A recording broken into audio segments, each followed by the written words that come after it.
नमस्कार विद्यार्थी मित्रांनो, UR अकॅडमीमध्ये आपले पुन्हा एकदा स्वागत. तर मित्रांनो, आज आपण पाहणार आहोत जिल्हा न्यायालय भरती या अनुषंगाने विचारले जाणारे अतिशय महत्त्वपूर्ण प्रश्न आपण या व्हिडिओमध्ये कव्हर करणार आहोत. जर तुम्ही चॅनलला नवीन असाल तर चॅनलला सबस्क्राईब आणि व्हिडिओला लाईक करा.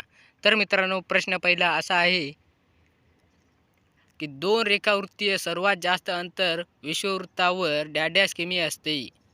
दोन रेखावृत्तातील सर्वात जास्त अंतर विषुववृत्तावर डॅश किमी असते. तर या प्रश्नाचे उत्तर आहे मित्रांनो पर्याय क्रमांक 1 110. 110 हे उत्तर बरोबर आहे.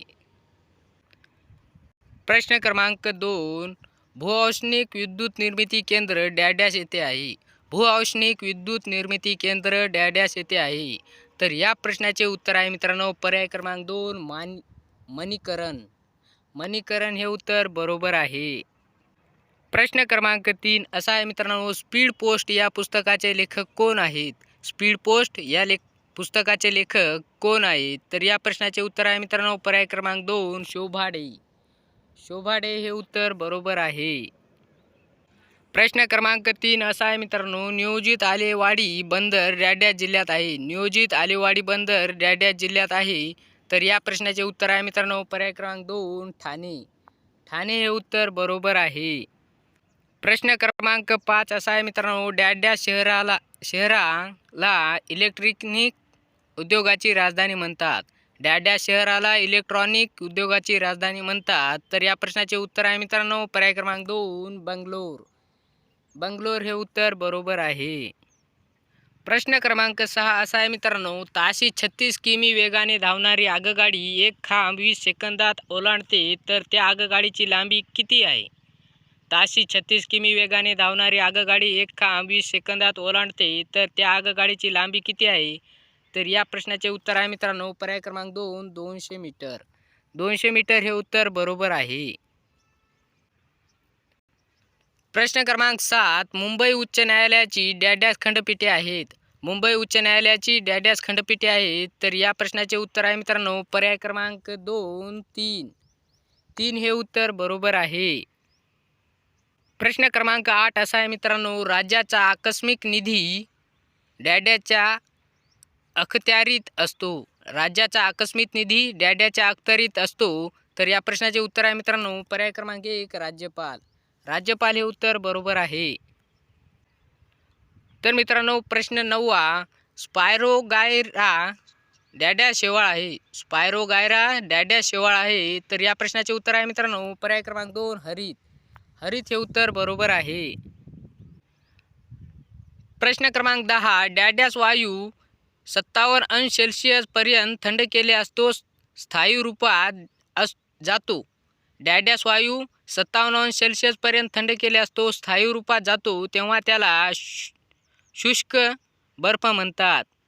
डॅश वायू 57 अंश सेल्सिअस पर्यंत थंड केले असतो स्थायी रूपात जातो तेव्हा त्याला शुष्क बर्फ म्हणतात. तर या प्रश्नाचे उत्तर आहे मित्रांनो पर्याय क्रमांक 4 कार्बन डायऑक्साईड. कार्बन डायऑक्साईड हे उत्तर बरोबर आहे. तर विद्यार्थी मित्रांनो प्रश्न 11 महिला राष्ट्रीय संघ कोणी स्थापन केला. महिला राष्ट्रीय संघ कोणी स्थापन केला. तर या प्रश्नाचे उत्तर आहे मित्रांनो पर्याय क्रमांक 1 लतिका घोष. लतिका घोष हे उत्तर बरोबर आहे. विद्यार्थी मित्रांनो प्रश्न क्रमांक 12 असा आहे पहिल्या कर्नाटक युद्धानंतर कोणत्या तहानुसार फ्रेंचांनी इंग्रजांना मद्रास दिले. पहिल्या कर्नाटक युद्धानंतर कोणत्या तहानुसार फ्रेंचांनी इंग्रजांना मद्रास दिले. तर या प्रश्नाचे उत्तर आहे मित्रांनो पर्याय क्रमांक 1 अक्सला चॅपेलचा तह. ॲक्सला चॅपेलचा तह हे उत्तर बरोबर आहे. प्रश्न क्रमांक 13 असा आहे मित्रांनो 1857च्या उठावाचा बिहारमधील प्रमुख नेता कोण होता.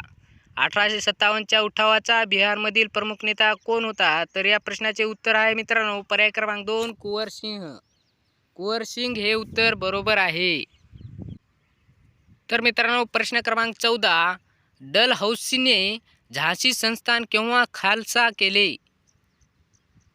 डलहौसीने झाशी संस्थान केव्हा खालसा केले. तर या प्रश्नाचे उत्तर आहे मित्रांनो पर्याय क्रमांक 3 1853. 1853 हे उत्तर बरोबर आहे. तर विद्यार्थी मित्रांनो, प्रश्न क्रमांक 15, 1909 मध्ये पंडित मदन मोहन मालवीय यांनी कोणते वृत्तपत्र प्रकाशित केले? 1909 मध्ये पंडित मदन मोहन मालवीय यांनी कोणते वृत्तपत्र प्रकाशित केले? तर या प्रश्नाचे उत्तर आहे मित्रांनो पर्याय क्रमांक 4 लीडर. लीडर हे उत्तर बरोबर आहे. तर विद्यार्थी मित्रांनो, प्रश्न क्रमांक 16, 1857च्या उठावाबाबत खालील विधाने लक्षात घ्या व योग्य विधाने ओळखा. 1857च्या उठावाबाबत खालीलपैकी विधाने लक्षात घ्या व योग्य विधाने ओळखा. विधान क्रमांक 1, उठावकर्त्यांना विशिष्ट राजकीय उद्दिष्ट नव्हते. उठावकर्त्यांना विशिष्ट राजकीय उद्दिष्ट नव्हते. विधान क्रमांक 2, झीनत महल हिने स्वतःच्या सुरक्षेसाठी इंग्रजांशी बोलणी केली. झीनत महल हिने स्वतःच्या सुरक्षेसाठी इंग्रजांशी बोलणी केली. तर या प्रश्नाचे उत्तर आहे मित्रांनो पर्याय क्रमांक 3 वरील दोन्ही विधाने बरोबर आहेत. प्रश्न क्रमांक 17 असा आहे मित्रांनो, खाली दिलेल्या भारताच्या व्हाईसरॉय यांची योग्य कालक्रम लावा.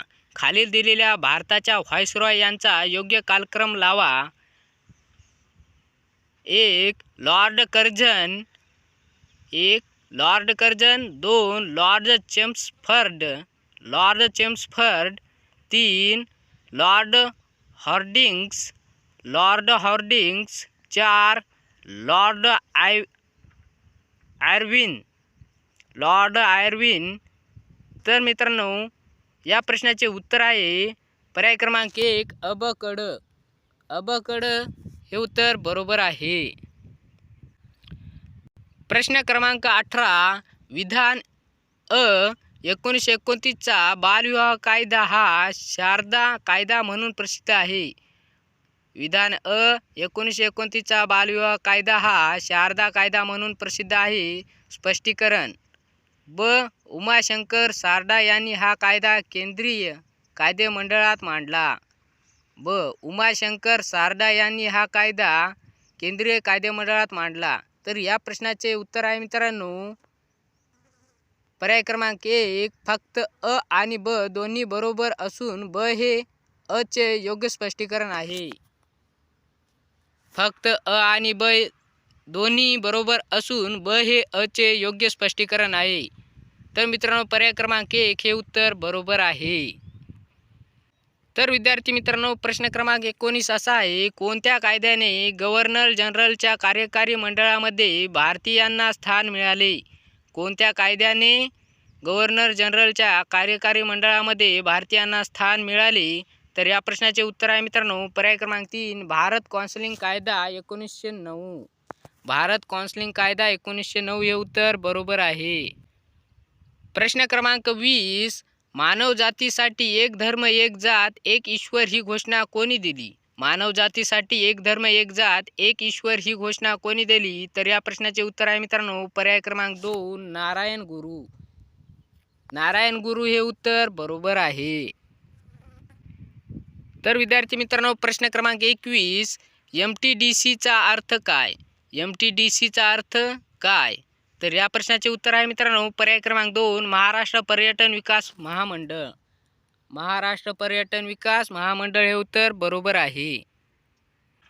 तर विद्यार्थी मित्रांनो प्रश्न क्रमांक 22, महाराष्ट्र पोलीस दलाचे मुख्य पत्र आहे. महाराष्ट्र पोलीस दलाचे मुख्य पत्र डॅश आहे. तर या प्रश्नाचे उत्तर आहे मित्रांनो पर्याय क्रमांक 3 दक्षता हे उत्तर बरोबर आहे. तर विद्यार्थी मित्रांनो प्रश्न क्रमांक 23, पवन ऊर्जेमध्ये भारताचे स्थान जगात आहे. पवन ऊर्जेमध्ये भारताचे स्थान जगात आहे. तर या प्रश्नाचे उत्तर आहे मित्रांनो पर्याय क्रमांक 4 पाचवे हे उत्तर बरोबर आहे. तर विद्यार्थी मित्रांनो प्रश्न क्रमांक 24, भारतात नियमितपणे किती वर्षांनी जनगणना होत असते? भारतात नियमितपणे किती वर्षांनी जनगणना होत असते? तर या प्रश्नाचे उत्तर आहे मित्रांनो पर्याय क्रमांक 1 10 हे उत्तर बरोबर आहे. प्रश्न क्रमांक 25 असा आहे मित्रांनो, भारताच्या कोणत्या दिशेला बंगालचा उपसागर आहे? भारताच्या कोणत्या दिशेला बंगालचा उपसागर आहे? तर या प्रश्नाचे उत्तर आहे मित्रांनो पर्याय क्रमांक 1 आग्नेय. आग्नेय हे उत्तर बरोबर आहे. तर विद्यार्थी मित्रांनो प्रश्न क्रमांक 26 असा आहे, भारतात सर्वप्रथम निमित्त कोण आले होते? भारतात सर्वप्रथम व्यापारानिमित्त कोण आले होते? तर या प्रश्नाचे उत्तर आहे मित्रांनो पर्याय क्रमांक 1 पोर्तुगीज. पोर्तुगीज हे उत्तर बरोबर आहे. प्रश्न क्रमांक 27 असा आहे मित्रांनो, मानवामध्ये गुणसूत्रे असतात.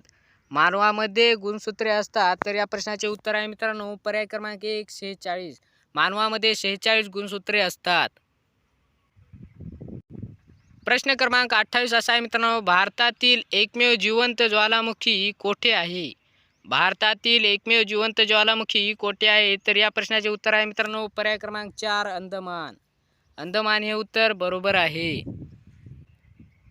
तर विद्यार्थी मित्रांनो प्रश्न क्रमांक 29, झुमर लोकनृत्य डॅडॅस राज्यात प्रसिद्ध आहे? झुमर लोकनृत्य डॅडॅस राज्यात प्रसिद्ध आहे? तर या प्रश्नाचे उत्तर आहे मित्रांनो पर्याय क्रमांक 2 राजस्थान.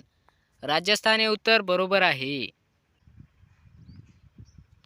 प्रश्न क्रमांक 30, आम्ल पदार्थाची चव कशी असते? आम्ल पदार्थाची चव कशी असते? तर या प्रश्नाचे उत्तर आहे मित्रांनो पर्याय क्रमांक 2 आंबट. आंबट हे उत्तर बरोबर आहे. तर मित्रांनो व्हिडिओ आवडल्या चॅनलला नक्की लाईक आणि सबस्क्राईब करा.